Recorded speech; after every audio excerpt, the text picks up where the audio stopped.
Longtemps, j'ai hésité entre le chemin de gauche et celui de droite lorsqu'on quitte Marseille par l'autoroute nord. Ma mère et la mer d'un côté, la montagne et mon père de l'autre. L'un lié au village de Pras, l'autre à la petite ville d'Agde, et dans ces deux endroits, nous passions alternativement un mois chaque été. En remontant la généalogie jusqu'à aussi loin que les sites généalogiques le permettent, c'est-à-dire très loin en fait. Du côté de mon père, ce sont des bergers, des paysans d'ici, voilà. Et mon propre grand-père, il a été berger dans le massif de l'Estro pendant quelques années.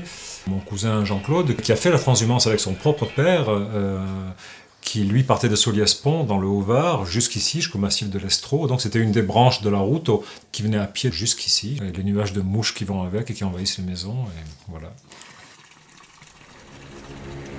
Du côté de ma mère, ce sont essentiellement des navigateurs, des capitaines au long cours qui ont sillonné le globe, qui sont partis en Extrême-Orient, en Amérique du Sud. Je suis dans cette lignée-là aussi, à la fois extrêmement ancré dans cette vallée et dans ces paysages où je passe 3 à 5 mois par an, mais aussi extrêmement désireux de parcourir le monde et de voir comment vivent les gens ailleurs, quoi. Comme ces régions himalayennes, mes Alpes sont arides, bien loin de l'humidité des forêts autrichiennes ou savoyardes. L'eau y est rare et le roc y règne en maître. Plus bas les résineux, plus haut le ciel et les corneilles criardes. Quant au Ladakh, c'est un désert d'altitude parsemé d'oasis aux couleurs vives, vallée où les cours d'eau, la configuration des roches, les arbres, les bêtes, les fleurs viennent point par point répondre à ceux des régions d'où je viens. Cette idée de mouvement ou de nomadisme qui m'attire beaucoup, je me suis rendu compte que quand j'étais parti pendant 4 mois, quand je suis venu ici pendant 4 mois. Voilà. Donc une espèce d'équilibre en effet. Ça aussi, ça vient peut-être des marins d'ailleurs. Hein. Les marins, ils partent au loin, mais ils ont un port d'attache. Hein. Donc ils reviennent au port. Ça va être ça. Je ne me sens tout à fait chez moi qu'aux environs de 2500 mètres, dans cette moindre densité de l'air, cette transparence des petits matins, dans ce silence un peu sourd qui cogne parfois aux tempes. Là, mon corps est léger, attentif, dispos. Là, mon esprit est serein, aiguisé, colle admirablement au présent. Enfin, je suis seul.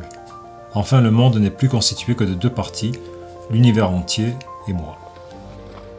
Il y a une similitude entre la marche en montagne et l'écriture qui m'a toujours frappé, c'est-à-dire c'est l'attention. En montagne, on est attentif à l'endroit où on met son pied, on est tout entier dans l'instant. Quand on écrit, c'est pareil.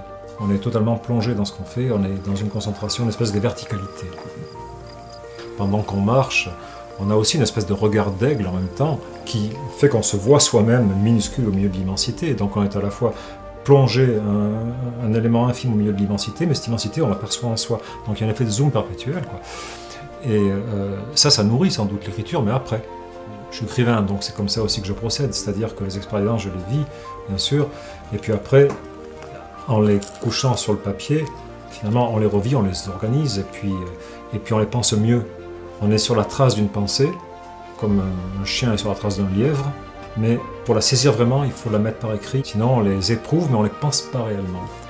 Mais quelque chose me souffle que c'est la condition peut-être pour que ce que je nomme mon lieu propre conserve son statut d'objet inaccessible et désiré, d'aléatoire endroit où l'adéquation entre moi et moi serait enfin trouvée et atteinte à cette conscience aiguë, plus haute, mais illusoire sans doute, du monde.